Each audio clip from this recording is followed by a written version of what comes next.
Hello guys, अस्सलाम वालेकुम। कैसे हो आप सब? उम्मीद करते हैं आप सब ठीक हो गए। सुबह सुबह मैं उठ गया था, तो टाइम लाने लगा। मैंने बनाया नाश्ता।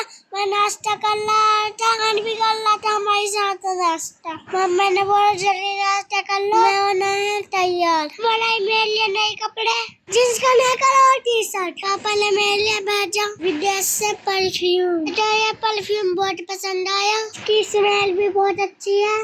मैंने ये परफ्यूम यूज किया, मैं हो गया तैयार। मेरी बुआ बोली हमसे तुम बहुत अच्छे लग रहे हो। हम चल शादी में, आज को भी देखो कितना मन लग रहा है। पहुंच गए मेलिजोल, हम करने लगे माँ मस्ती।